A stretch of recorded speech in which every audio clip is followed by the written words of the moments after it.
Hello, Express Entry Law Facebook group members. My name is Mark Holthe, Canadian immigration lawyer, ex-immigration officer, and high school teacher.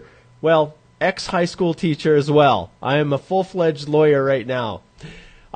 Welcome to our EE Live Q&A, another edition. Today is November the 2nd, and there's exciting times going on.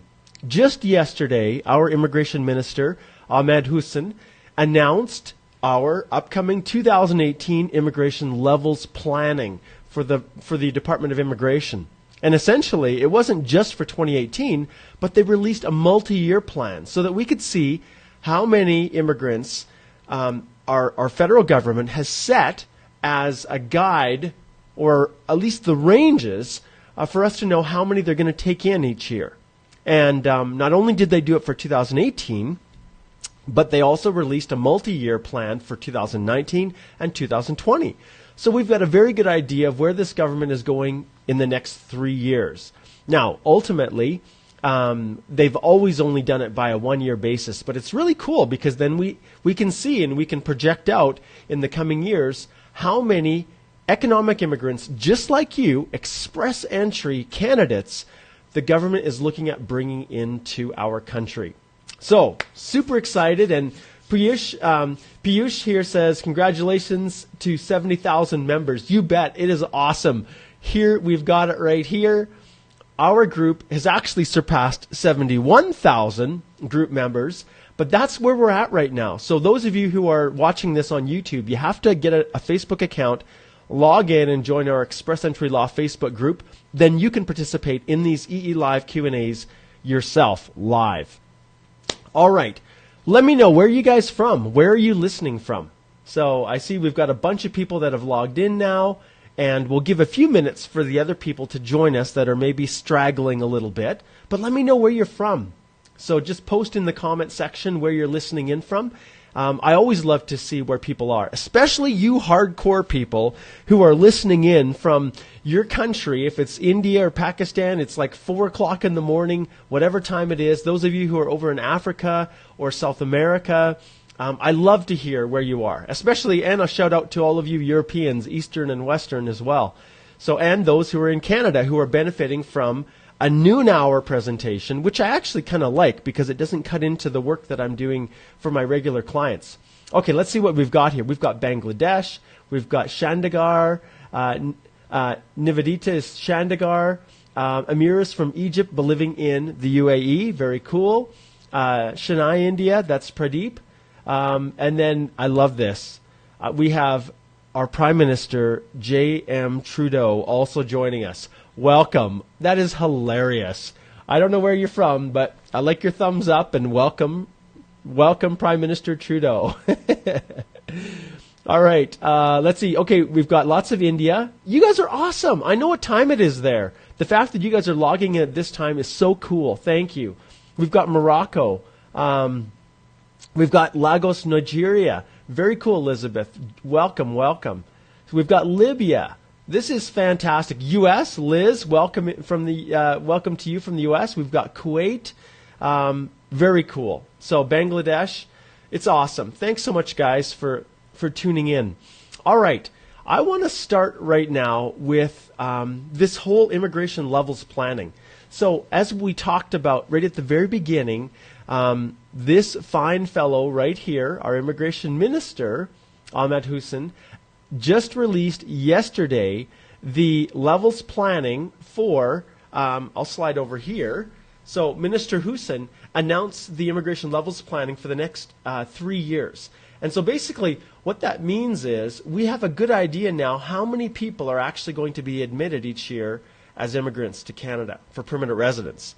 And because of that, we're now in a really good position to know to some extent whether the comprehensive ranking system is going to go down or whether it's going to go up the point totals that are given. So, but many people are asking, okay, if they're going to allow in almost 1 million new immigrants in the next 3 years, well, how many of those spots are really going to be for express entry? And many of you I know have asked that question. So our dear minister here, I'm going to bounce him off. See you later, Minister Hussein. the IRCC was kind enough to give us some good guidelines. So I'm going to pull it up right here for you guys, and I'm going to show you.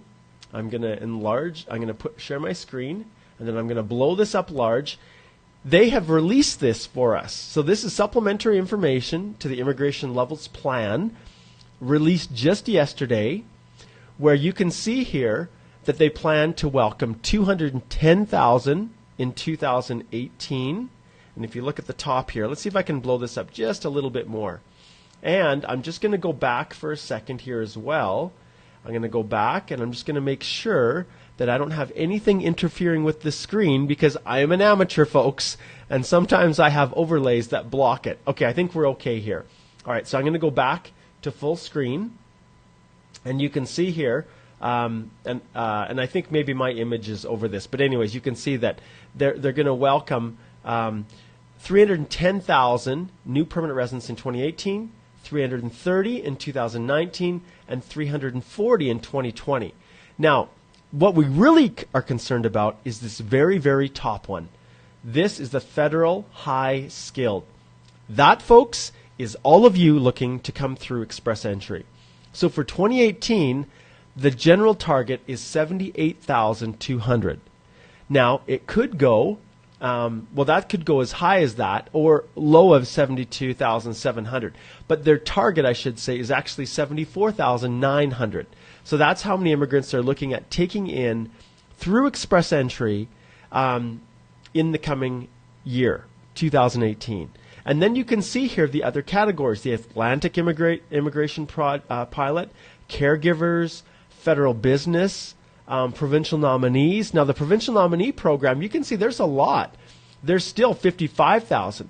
These are all the provincial nominee programs that are going through outside of the federal high skilled process. So these provincial nominees, there's going to be so many going through there, and Quebec skilled worker, and you can see here's where we get the total economic numbers. So for 2018, it's 177,500, and of those, almost 75,000, could be more, could be less, are you. So that's how it works. What's in store for 2019? Well, we're looking at about 81,400. And 2020, another jump to 85,800. Okay, so you can see how it plays out. Sometimes people will go on and they will go to this site, and actually I'll keep showing this because it's important for it to teach you guys. So sometimes people will go here and they'll go to the rounds of invitations for IRCC, and we know that we just had a draw just the other day. In fact, yesterday, November the 1st, but this was restricted to just provincial nominees and the Federal Skilled Trades Program. You guys are going through the Federal Skilled Worker Program. So this is just for trades, and that's why the pass mark of 241 is so low. With the PNPs, they all get 600 points for the nomination. So right off the bat, some of these people are getting through with a comprehensive ranking score of 73 on their human capital factors. So I hope you guys can see how this plays out. So we probably will see another draw fairly quickly for the traditional regular federal skilled worker or Canadian experience class streams. But right now, if you go down, you can see they have a breakdown as of October 26th, the number of candidates that are sitting in the pools. And so we know that the pass mark traditionally has been right in this range, 401 to 450. And in fact, it's actually right in this range, right above 431 to 440. So anyone that is above that total right there has got a pretty good chance of getting drawn. And right now in that range, there's 1,586 candidates that are you can see here that were distributed as of October the 26th, 2017. So that's who are in the pool right now. Now, obviously, that number goes up, that number goes down. People withdraw their profiles. Sometimes people, obviously, there reaches a stage where people get drawn with their invitations and receive invitations to apply. But that kind of gives you a little bit of an idea. Well, when it comes time to actually issuing and the number of invitations to apply that are issued, you can't just work off of that as being the number that is going to that's going to match up directly with this number. This is how many people actually become permanent residents in Canada. Okay, 74,900. Whereas the rounds of invitation are just the invitations to apply for permanent residence. And you guys all know as well as I do that not everybody that receives an invitation to apply is going to actually get approved for permanent residence. Sometimes people enter wrong information in. They enter information in and get an ITA when they really should never in the beginning. Sometimes other people have issues, maybe a prior criminal history, or that terrible situation when you have a spouse that you're no longer living with who lives in another country and they refuse to get their immigration medical done, or they refuse to get their police clearances done in order for you to land as a permanent resident in Canada. And so sometimes, or even non-accompanying dependent children who your ex-spouse won't allow them to be medically examined. Oh my goodness, don't even get me started. That is one of the most common problems people face. But for all of you, understand that just because a certain number of invitations to apply have been extended does not mean every one of those is going to take up one of these immigration level planning spots for permanent residents. Okay? So there you go. So it's exciting that the government is increasing the levels. I remember when I first started practicing years ago, the levels were in the low 200s. Like we're talking 220,000. Now we're almost 100,000 more. So you can see the advantages and the amazing opportunities that Canada is going to provide for all of you in the future. Now, whether the comprehensive ranking system score is actually going to drop below 400, we don't know. We really don't. But I've got a sense that it will get back down to that 413 level that we saw in the summer of this year. All right. So that is it, folks. I'm super excited to have all of you join me, and now it is go time. So as of now, all these awesome thumbs up, it's your turn to ask me questions. And unlike all of those scripted videos you watched on YouTube by these other consultants who, oh my goodness, are you serious, Siva? Oh my goodness. Siva has asked this question that is like this multi-phase crazy thing. Okay, Siva, I can't answer that, all right? There's no way I can answer anything that's that specific. You're going to have to get little pieces because it wouldn't be fair to everyone else. So, Siva, you send me that. Anything that's case specific, that's really specific to you, that may not be of general application to everybody else, understand that those would likely need to have a paid consultation. But if you can pull out some of the questions that you have and post them, then I'll try to get to them. But a big long one like that is probably too much for us to cover. It would take up the whole thing and it wouldn't be fair to everybody. Okay, all right, let's see here. So we're going to start with Umair. He says, "Hi Mark, I have been waiting for today's webinar since the day you announced the next webinar would be on November the 2nd. Okay, for this reason, I wind up my work today early so that I can attend it live. I have a couple of questions if you can please answer." Okay, Umair. Ask away, buddy. Ask away. Okay, we'll scroll down a little bit more. Okay, here we go. Here's Umair's question. Okay, I've lived at 2 different places in the same city in Karachi, Pakistan. Do I need to get police clearances from different places in the same city, or would the police clearances of my last residence would be sufficient? Can I claim funds in mutual fund? Okay, so you got 2 questions here. Okay, the first question all relates to the police clearance requirements for that particular country. Okay, so when you're asking these questions, I always go back to the source. So if you're in Pakistan right here, and I'm assuming you're a citizen of Pakistan, let's blow this up and let's take a look. So the place to get your answers about police clearances are right from the IRCC website. So police clearances, CIC probably will work. There it is, how to get a police clearance, okay? And if we go back, I just want to shrink this back down again so I can remember exactly your question here, so I can see it. Okay, yes, so Pakistan. I just wanted to make double sure. Okay, so let's blow this up.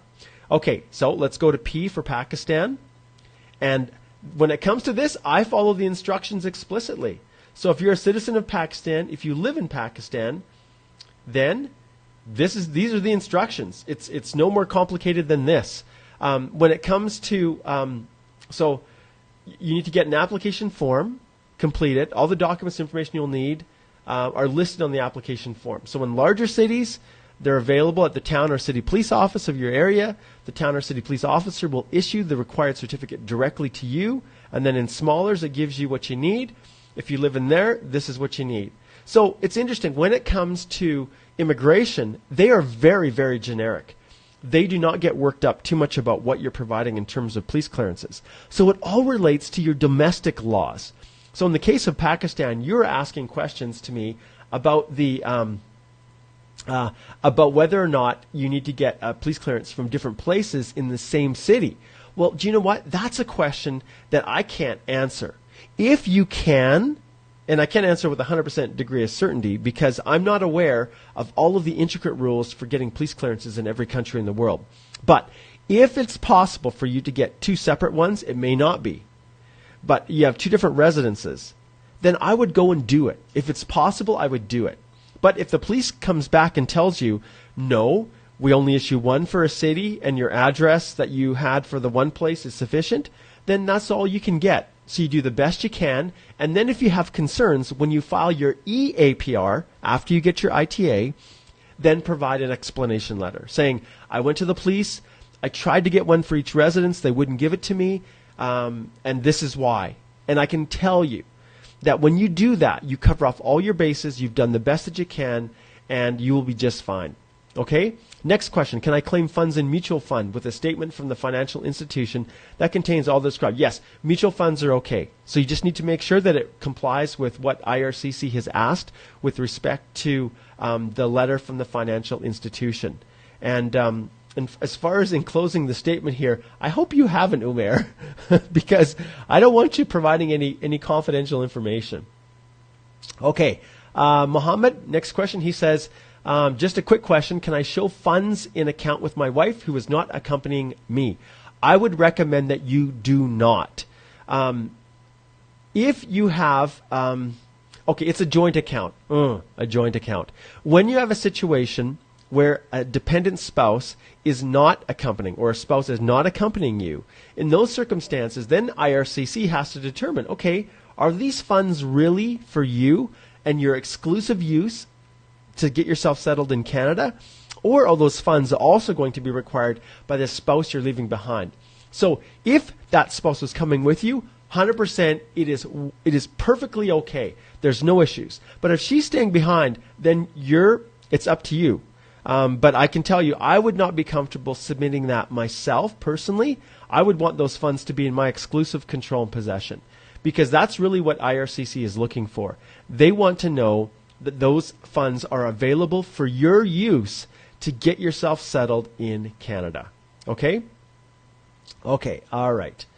We're going to scroll down here. Okay, Arash. Hi, Mark. Does the increase in target mean lower CRS? It could. It very well could mean lower. It just depends on the number of people that apply, right, Arash? If there's a ton more people who are learning about Express Entry and submitting their applications, well, the quotas are going to keep the total high, the CRS score high, if there's a lot of people applying. If there isn't as many, then that's when the score comes down. Okay? All right. Okay. Okay, Fadi says IELTS and CLB 9, any hope of reduce? Not a chance, Fadi. They have set those levels at a very high level because they want candidates applying who operate at a very high level of English, speaking, listening, reading, and you guys know where I'm going with this. The worst of all, which is writing. And that's the one that's tripping up so many of you people. And this fall, I'm actually going to write that darn IELTS test just so that I know exactly what you guys are going through.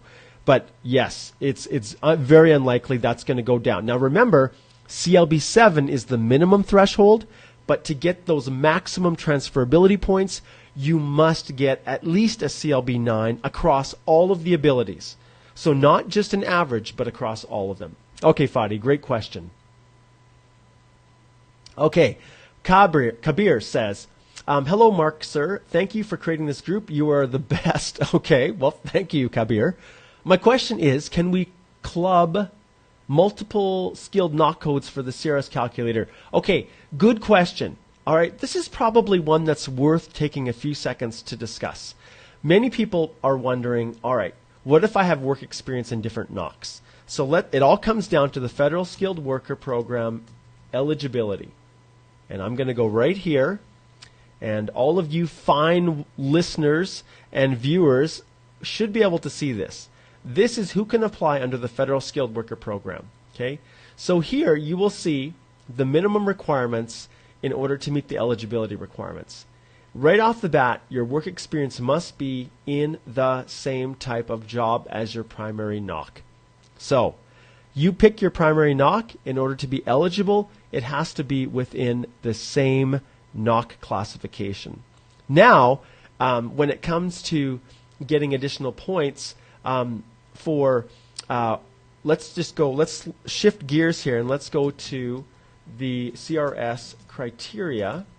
Okay, I think this should give me what I'm looking for. Yes, okay, so here's the breakdown. So you get points as the principal applicant for age. So those of you who are, if you scroll down here, we'll see, those of you who are older than 29 years, you immediately start to lose points. So you need to do it while you're young, folks. You need to do it while you're young. All right, so if we scroll back up here and we look at these point thresholds, so level of education, official languages, and then Canadian work experience.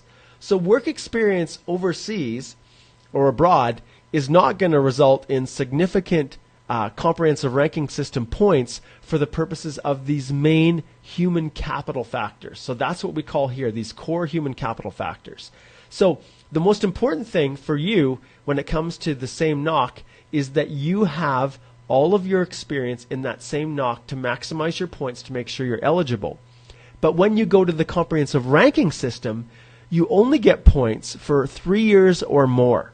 Once you cross over 3 years of foreign work experience, you no longer max out, and I'll show you why. So in the skill transferability section right here, you can get an additional 100 points if you have a combination of these factors. So on the education side, if you've got really good education, in other words, 2 or more post-secondary program credentials, and at least one is 3 years, plus, and here's where we get our really good English. You'll remember, the question was asked, will it drop below CLB 9? Well, technically CLB 7 will still get you points, but 9 is where you really crush it, where you really get those extra points. And so you can get an extra 50 here. But we're talking about foreign work experience, skilled work experience. So let's take a look at this. That foreign work experience with a high Canadian language benchmark of CLB 9, and you can see here, the max is 3 years. After you have 3 years, you're not getting any more points. So 50 points right there. And then if you have Canadian work experience coupled with your foreign work experience, you can also get that 50. So you can see here, and then you go down, you scroll. So basically, as you can see here, that foreign work experience it's important, but it's not everything. It's not absolutely critical as long as you meet the requirements for the eligibility factors for the Federal Skilled Worker Program. Okay, I took a little bit of time. It might have been a little bit confusing to some of you who are new to this, but ultimately that's the general reason why you really need to be able to get those points in the same NOC. Okay. All right. Okay, so let's keep going down here. Let's see where we're at. Okay. AIM1 says, hi Mark, can I use an account that's less than 6 months old for my proof of funds? Yes, you can. The federal government, and I'm going to go back here and share my screen with all of you again. And this time, I'm going to take you to the place where the officers use to determine if they're going to accept the documents that you provide to them. It's called the completeness check policy directive. And so it's right here. So this is express entry completeness check. This is what they go through to make sure your documents fit.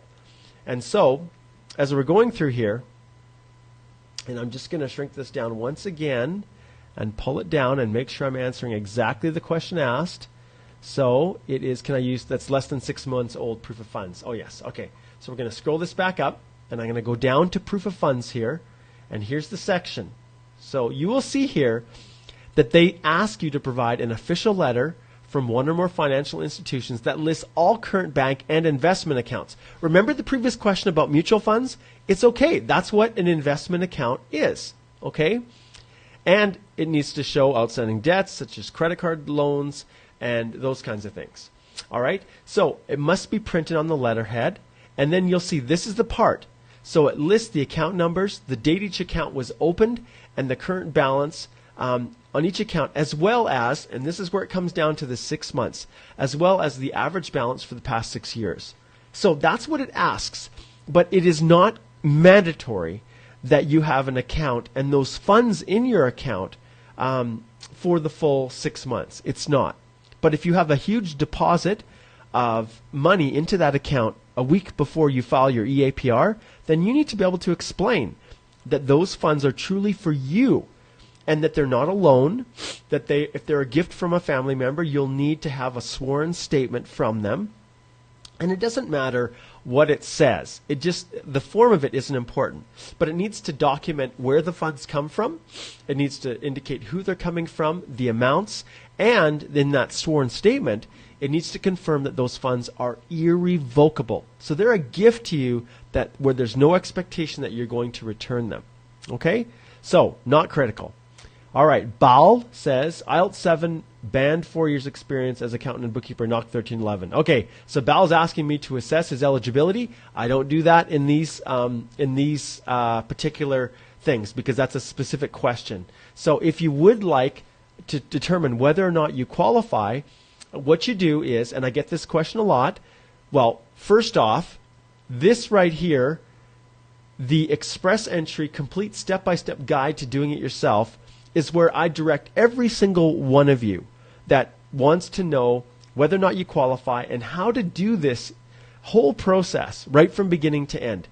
You talk about these step-by-step processes that people hand write out and put into our group. Well, this isn't some person's own experience that they've shared with you. This is a complete step-by-step guide, a video tutorial walking you through the exact Express Entry system.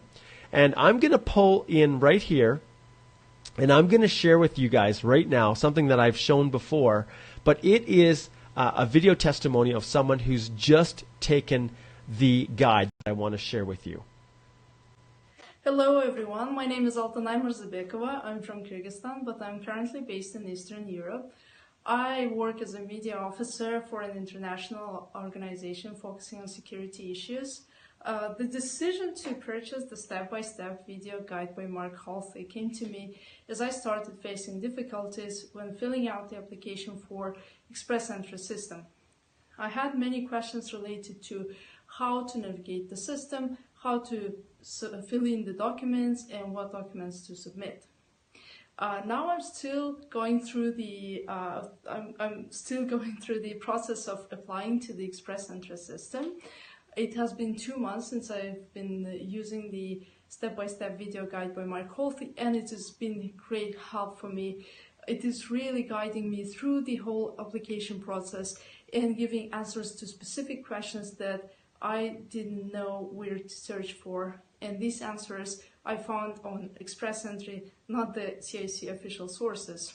What I really like about the Express Entry step-by-step video guide is that it is very thorough, very detailed, and it will provide you with more than enough information for you to successfully complete your profile and to successfully apply.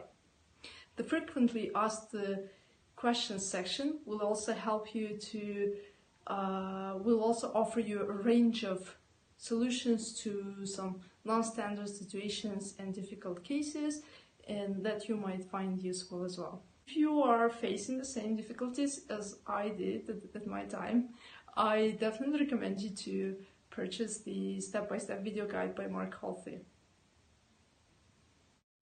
All right. Okay. Well, that was awesome. And you know what? These video testimonials are from people who've actually used it. And they were very, very gracious and very kind to do that for me. Because let's face it, you guys don't trust me.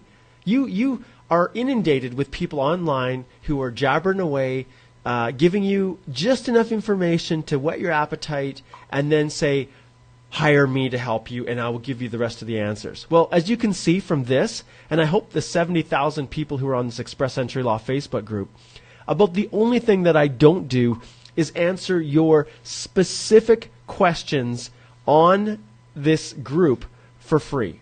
So in other words, if someone says, well, you know what? There's very few that I don't, in fairness. There's very few that I don't answer. But the reality is this whole Express Entry Law Facebook group, I actually show you where to get the information. So with all of that being said, I'm going to go back to BAL once again. I'm going to share my screen, and I'm going to show you guys exactly where you go to do your own assessments. So if you want to know whether or not you are eligible for Express Entry, then go here to the it's called the Come to Canada tool.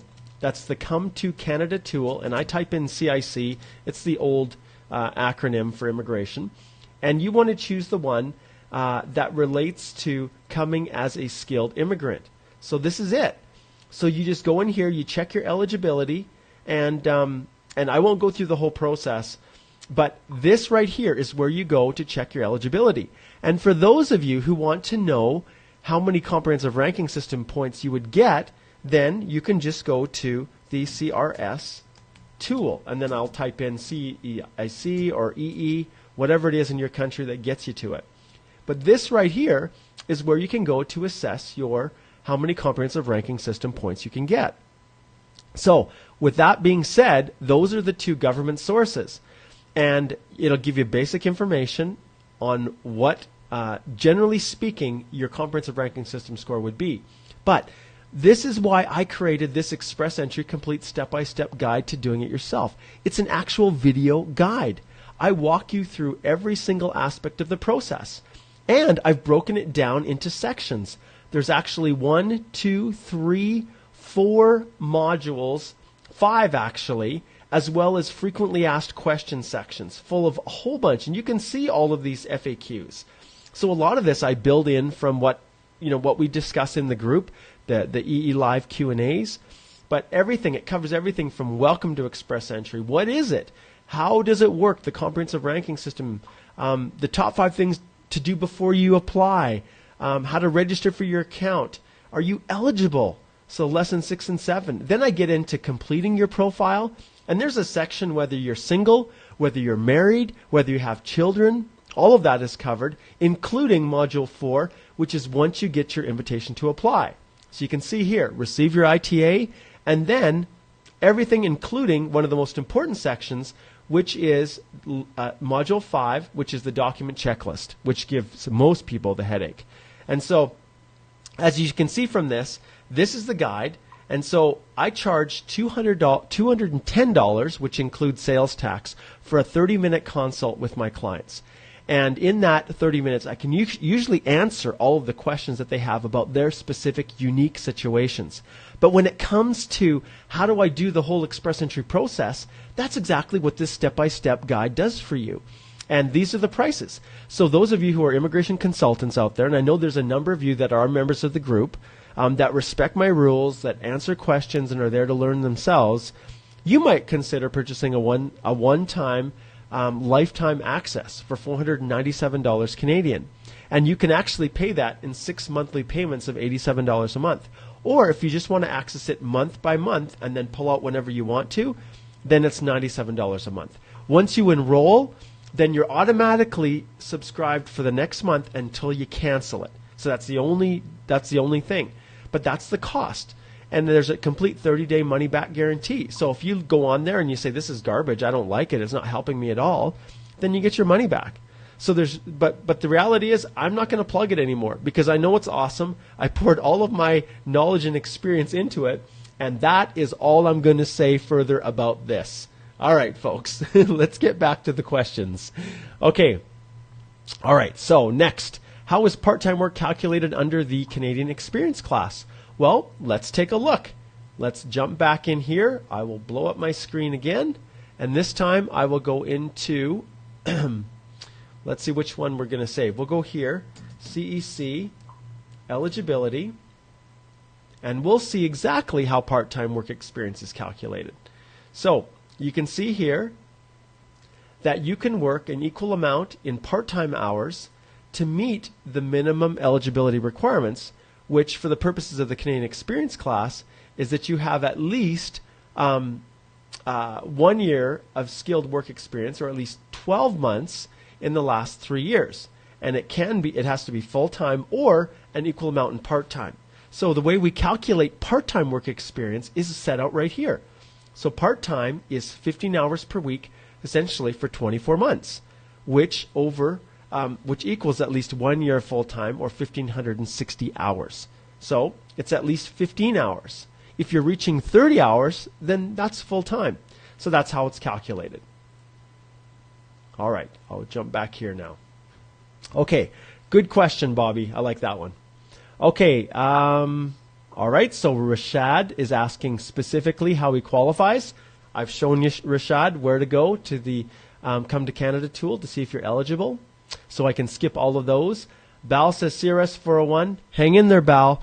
I recommend you improve your English score. That's the one most important way to increase this score, is by maximizing your English. Okay. Okay, let's see. Okay, so Jyothi says, hi, my fiance got PR invitation. Awesome. She's got an ITA. Fantastic. And I'll be adding my name and their PR as a dependent. Do I need to take IELTS and my education to get that certified by Wes? I intend to work in Canada. Okay, so Jyothi, what I don't know is at what stage. So if you're just getting ready to apply, you always need to be included. You can be included even after receiving the ITA, but I don't know whether or not you were actually disclosed or listed as accompanying. Now, you've said, actually, no, I stand corrected. I got to read your question more carefully. So my fiancé is what you indicated here. My fiancé got PR. So you're not yet married, so you're not considered a dependent, so you have a choice to make. If your fiancé has obtained the ITA, then they have to reach the stage where the invitation to apply and the electronic application for permanent residence has actually been submitted. And then there's a little bit of time, depending on when the marriage happens. If you get married before the landing is finalized, then you can be added after the EAPR has actually been submitted. You can then add yourself on. And I've done that for other clients in the past. However, you also need to understand that he can go through the whole process, become a permanent resident, and then sponsor you after. But in both of those scenarios, if the ITA has already been received, you do not need to do any IELTS. You don't need to do any ECAs, none of that, because you're not a part of that assessment process. But if you get married right now, and then he tries to add you on before he submits an EAPR, but after the invitation to apply, the ITA has been issued, then you could run into problems. Because if the ITA score, the comprehensive ranking system score that he had when he received the ITA, if it was going to drop because of you, and if you didn't do your ECA, you didn't do an IELTS test, then for sure it would drop. In fact, 40 points it would drop. And if because of that he would not have otherwise received the ITA because his comprehensive ranking system score was too low, then that could be a problem. So you don't want to be added in before the EAPR is filed. You want to be added in after, once the initial completeness check has been done by IRCC and you're locked in. If the marriage takes place then yeah, you can be added. Or after he lands, then you can be sponsored. And it takes about a year. So, good question. Good question. Okay. Tarun says, how do you know the profile is submitted? I've submitted by profile day before yesterday. I have 453 points. Please advise. Well, you'll get an email instantaneously, and you'll also be able to go right in, and you will be able to see that your profile has been confirmed, that the submission has been confirmed. So you just go into your MyCIC account, and if you've submitted it, you will get that confirmation. And it usually comes in at least within the day or the next day at the latest. The email address that you submitted in your Express Entry profile, when you submitted it, that email address is the one that IRCC will send the confirmation back to. You'll get a notification saying you have a new message in your MyCIC portal, and then you log back in, and then you'll see. So you should be able to see it right there. Okay, Curdy says, after the IELTS, what's the next step? Well, get your educational credential assessment done. Even with an IELTS alone, you can submit your profile even, because that's the only real mandatory component. But probably, depending upon how you score and how well you did on your IELTS, then probably educational credential assessment is the next step. All right? Okay, Safik says, hi Mark, I am a PNP candidate. It's been 35 days after the acknowledgement of receipt, but no update yet since then. Is there any specific reason for this delay? You guys are so impatient. Holy cow. It used to take some people, like when I first started practice, it ballooned up to almost 6 or 7 years to get your PR. So the fact that you're waiting 30 days, holy cow, you guys are super impatient. The reality is, it depends on a number of factors. It depends on the number of applications that have been submitted to that provincial nominee program. It depends on, excuse me, whether or not that program has reached its quota, because then they won't process any new applications. There's a number of factors, but 30 days is not a long time. Okay. Umair says, yes, I'm a citizen of Pakistan. I think I got your question there too. Okay, hi Mark, is there a good chance for those with CRS 390, and if yes, when could that be possible? Ahmed, I just don't know. The likelihood of it going down to 390 is going to depend on a number of factors, including the number of people that are applying. But at this stage, 390 seems a long ways off.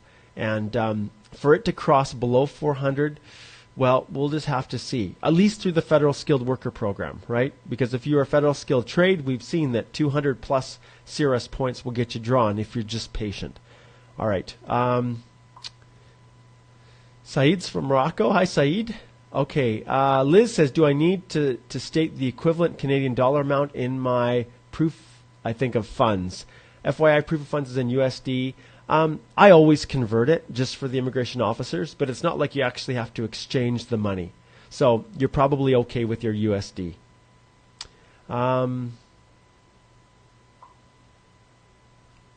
Okay, Umair is saying, I have gone through the source. I have come across few people's stories who have got their case rejected because of incorrect police clearances. Understand, Umair, do not believe that just because someone got their application rejected that you're going to get yours rejected. And also understand, just because someone got theirs accepted doing something doesn't mean that you are going to also have the same approval success.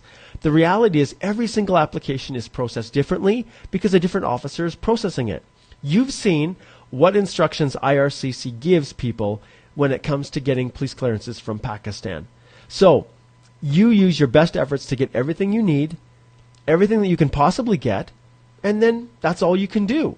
If you've done everything you can do, and the third party, in other words, the local police department, will only give you so much, then that's all you can do. You've done everything you can, provide a letter of explanation, and move on. All right. Fadi also asked about reducing. Nope. Okay, Rashad, take the course, man. Take the course. Go to, and I'm talking about this one here, go to this, the Canadian Immigration Institute, all one word, .com. That will take you here. This guide will explain the whole process to you. Alternatively, I recommend that you go to the IRCC website and type in express entry and read. Or, even better yet, hire me and I will do everything for you. I will walk you through the process. I will help you to understand what you need to do. I will submit your application through my portal. So that is a service, obviously, that I would love to do for every single one of you.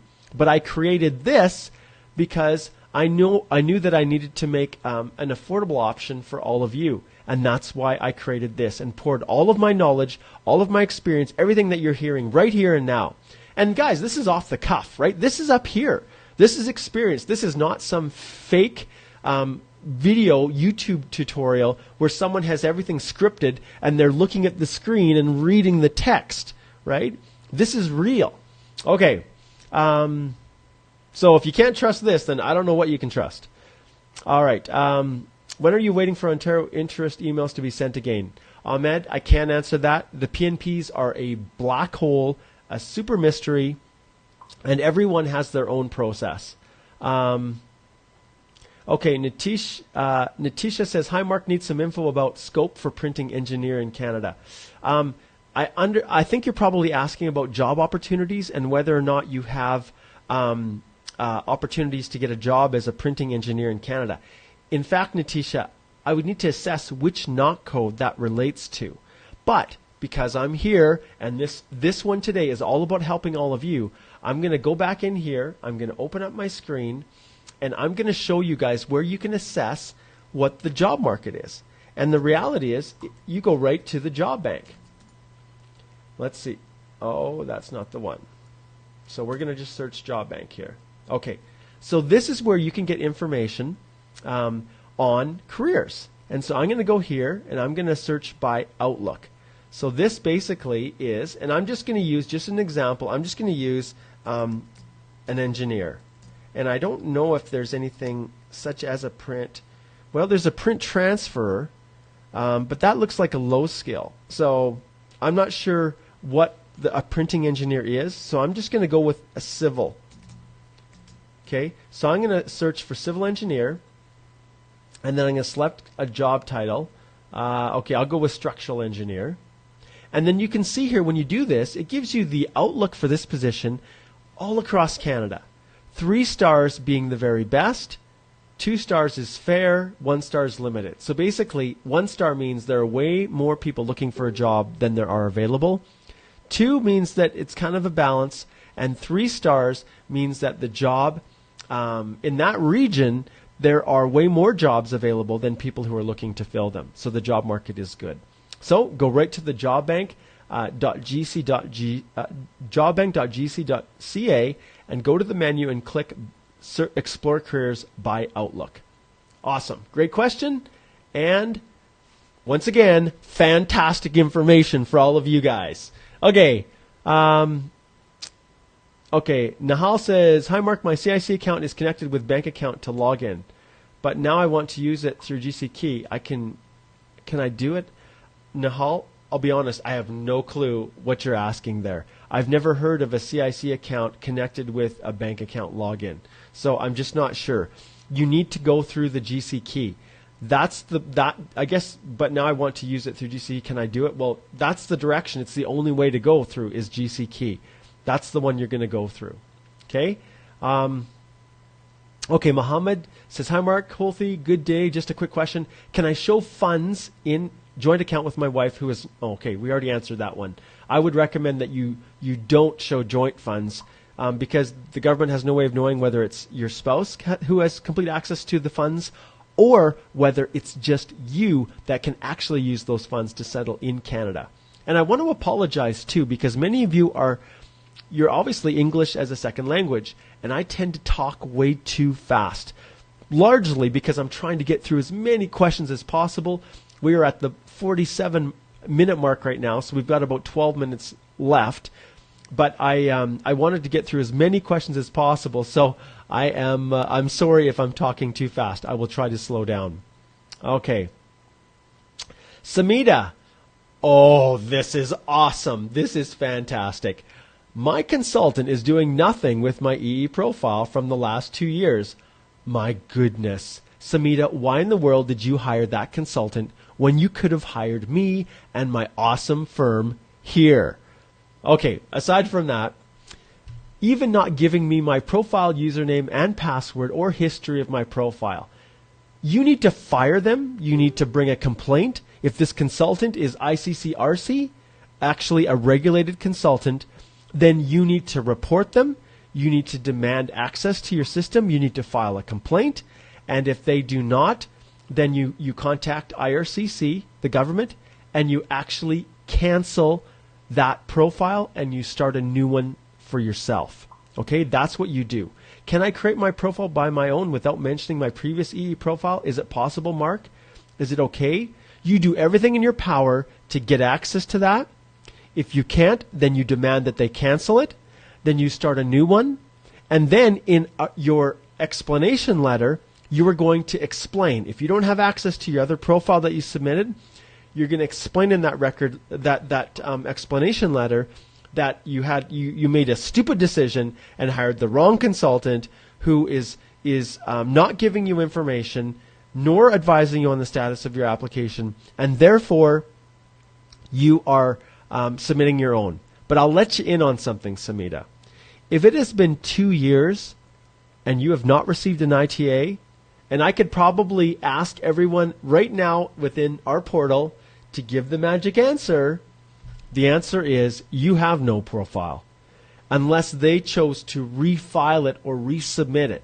Because after a year, it expires and you have to resubmit your profile. So if it's been 2 years, you have no profile in the pool. Okay. Sammy says, is there any change for an international student inside Canada? Sammy, you are rocking it. You guys have a phenomenal opportunity to immigrate to Canada. You are given so many extra bonus points that other people aren't, especially age. Think of that. After 29, all of the older folks start losing points. And when you get as old as me, Grandpa Mark Holthe here, who is 45 years old, IRCC treats me as a 0. So they give me no age points. So according to my current government, I'm not worth anything because I'm too old and decrepit. It's kind of ridiculous, but hey, so you guys that are students, at least you that are younger, you get way more points. And so that's a huge up. And then you get points for your international, well, your Canadian education. You get, excuse me, you get points for having studied in Canada. All right? Okay. Okay, Aaron. Oh, this is a great question. Aaron Kumar says, hi, Mark. What is the best time to apply for the employer reference letter, since the employer might have some concerns which I will need to address and that will take time as well? Well, the reality is if your reference letter is 5 years old, there's no expiry date on it, but it has to meet the minimum requirements for reference letters. And as long as it meets those minimum requirements, then you're going to be in a really good position to request it well in advance. I wouldn't wait. In fact, I would have the reference letter before I submitted my profile. And you want to make sure in that way that it is correct. So I would go ahead, get the reference letter, make sure it complies. All right, I'll show you how you know. So we'll go right back. I'll share my screen again. We'll jump in here to our completeness check, and then we will scroll up here to proof of work experience.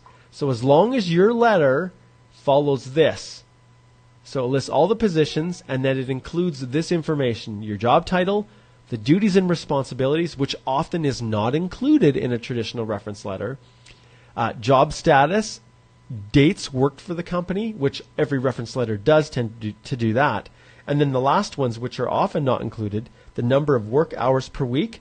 And some of you are asking, why? Why is that important? Well, I think you guys all remember, in order to claim points for work experience, you need to prove that you've met the minimum work hours per week and that you have the total number of hours per year. So that's why. So if we scroll back here, you can see the hours per week and the annual salary plus benefits. So as long as it has all of that, then you are going to be in a great position, a really good position, to request your reference letter before you submit your profile. Now, if it's been a year or year and a half or 2 years, nothing says those work experience letters are expiring. But if it crosses over 4, 5, 6 years, well, hopefully you're in express entry, and hopefully you're already a permanent resident of Canada before that ever happens.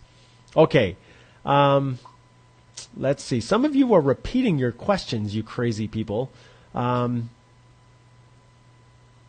Okay, Rahul, he's a mechanical engineer. Great, Rahul. I've given you instructions on how you can figure out if you're eligible. And don't forget, right here, express entry, complete step-by-step guide to doing it yourself. And I'm also going to show you guys, this is a super long link, which I know many of you are probably, I will try to put it into the comment section as well, but I'm going to paste this in here. I'm going to drop down so it's tiny. Oh, you guys can't even see that. That's crazy. That is crazy. Let's try this again. I'm going to paste it. And then I'm going to choose as much as I can. Man, let's see if we can do this. I'm going to shrink it down to here. And trying to find the right Let's see, does that work? Oh, man. Forget it. Forget it. This is why I need a whole tech team supporting me for this. It's just too much of a headache. Go to CanadianImmigrationInstitute.com. All one word, CanadianImmigrationInstitute.com, and you can access this course, and that will guide you through the whole process. Or you can hire me. Okay, moving on. Okay, so Siva has shortened it. Okay, Mark, I have curtailed my question. Can I apply for police clearance of a country by going there in person after I last lived there? Sure, you can. Absolutely. If that's in many countries, that's one of the requirements. You either have to have an agent in that country or you have to go there yourself to obtain it. So that's what I'd recommend. Yes, you can totally do that. Okay, and then you guys who keep repeating the same question over and over. So Fadi asked the same question. IELTS and CLB 9? Nope. English is everything. English is everything, Fadi.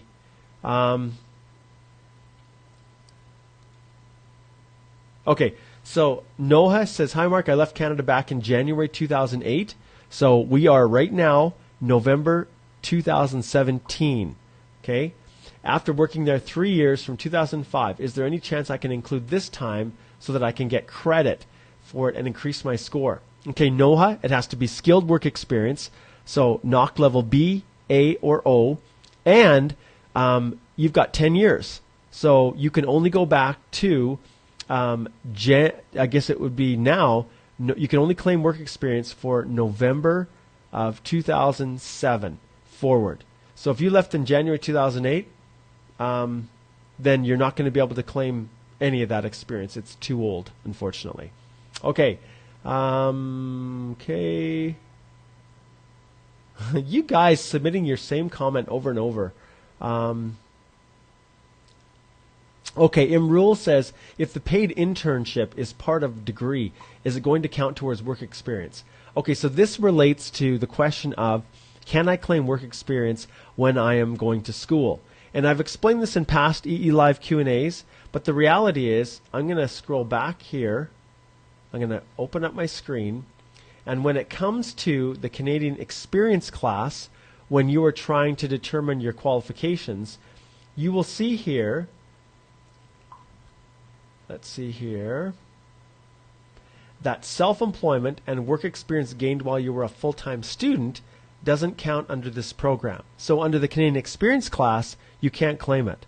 But under the Federal Skilled Worker Program, and if we go back to here, and I'm just going to type in this, you will see here that these are the minimum requirements. And as long as your work experience meets these standards, in other words, if it's unpaid, it doesn't count. So you can't use any work experience that is unpaid. But if it meets all of these other requirements here, then yeah, you can totally use it. But the key for you to remember is that if it's unpaid, and you've got here paid internship, then as long as you've got the hours and you're actually performing those duties, you're good to go. Okay.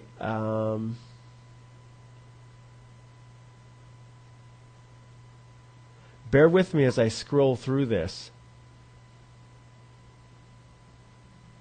Okay, this is a good question. This one is from Rakshith, and he says, hi Mark, hope you're doing well. I have a query here regarding funds for immigration. Suppose I'm having a personal loan on my name which is twice the amount, say $20,000. Then will it be any problem, or I must say, are there any chances of getting rejected? And do we have a limit of debts which we can carry? Please do help me with this info. Many thanks. Okay, for proof of funds, it isn't a one-to-one ratio. If you have a loan that's worth $20,000 that you're paying on, that $20,000 you have to actually have $20,000 plus like 12,300 Canadian, for example, if you're a single person. It's not like you have to have $32,300 Canadian to offset the $20,000 loan. But every officer will look to determine whether or not you have sufficient funds available to support yourself at that level. So the cash or the liquid funds that you have must equate to the minimum low-income cutoff. And lots of you are probably wondering, okay, well, what's this low-income cutoff? And maybe I'm being too, maybe I'm dumbing this down too much for you guys, because I know you're all smart. But some people might be looking at this. So for proof of funds, you can, oh, I went a little crazy there. So here's the proof of funds. These are the totals. So 12,300 is the amount if you're a single individual. And so if you are trying to determine whether a loan is going to act as a barrier, understand that it can play a role, but the officer is going to look at things holistically. And it's not a one-to-one. Okay? All right. Okay, Elizabeth is asking a PNP question about how often they open their sites. Not a clue. There's no advance warning. They do whatever they want. Every once in a while, information is leaked out about a change that's coming, or some of the PNPs actually post when they're going to open it again, but for the most part, no one knows. Hello, Mark. Did CIC, this is Uni, did CIC remove the 2 or more degree option from the Express Entry Profile Education History tab? I can see that option in the CRS tool. However, I couldn't see that option in the education history. No, it's still there, Uni. It's still there. Let's see. How are we doing here? Ooh, we're crossed over the hour mark, folks. You know what? I tried to get through and answer as many questions as I possibly could. I may slide on and try to respond as well to the questions that you've left here for me. And I can see now people are starting to drop off, but we had a really, really good attendance of live people on this one. So I will post this video to our Express Entry Law Facebook group. Remember, if you want to find it, you can search EE Live Q&A. As well, you can go to the Canadian Immigration Institute YouTube channel where I repost these as well. So there's a couple different places where you can go to watch this and listen. But thanks so much, everybody, for joining. I really appreciate it. And make sure that you like this and that you share it with everybody that you know. And in particular, invite them to join the Express Entry Law Facebook group first, because it's not so easy to share outside from people that are not members. And I've kept the group as a private group for a reason, so that I can actually control who's posting in it. I can moderate it and all of those things. So I'll just want to conclude by telling everybody that I am a Canadian immigration lawyer and I do this for a living. And because of that, if any of you would like to retain me as your representative and my law firm, I would be delighted to do that. In fact, that's my first preference, is that you just hire me to represent you. But failing that, that's why I've created all of these levels of options all for you to find the right price. So I offer reviews of your applications. I will do everything for you. I will do consults for you. So whatever amount, however little or however much help you need, that's why I'm here. And that is why I created the Express Entry Complete Step-by-Step Guide to Doing It Yourself, so that you could also have another resource that you could use to help you navigate this crazy world that we call Express Entry. So thanks so much for joining me. Like I said, please, if you'd like to subscribe to the YouTube channel, do that. If you'd like to reach out to me, and if you would like to book a consultation, you can do that by sending an email to, and I'll actually post this one here if I can find it. Yes. You can send an email right here to Charlene@stringham.ca, and she will go through the process of setting up a consultation with you. You can also, and I'll leave this up here, you can also, if you'd like to reach out to me and engage our services formally, let's see if I've got the actual link here. Let's see if I can find it. I know that I posted it in the past, and doesn't look like I can find it. Give me 1 second. Sometimes the links are quite long when I'm trying to post them, but I've had a lot of people who have said, hey, you need to let me know how to find all this stuff that you're posting, because I'm watching on the YouTube channel. So let's see if this makes any sense. Ooh, that's kind of big. Oh, I think you guys can still kind of see this. The text is not very clear, but there you go. So by going to this link, www.stringham.ca/immigration-mark-holthy, you can actually also access our web-based form to book a consultation. So maybe we can see it a little bit better right here. So there it is. All right, so that's all the resources, everything available to all of you. Sorry I wasn't able to get to everybody's question, but I had to limit it to an hour. It's time to get back to work. And also out here, I'm just going to move this. You can see the snow is still coming down, and we are in a wonderful winter wonderland. So this is what's waiting for you, folks. Beautiful, beautiful white snow. All right, take care, everyone. See you later.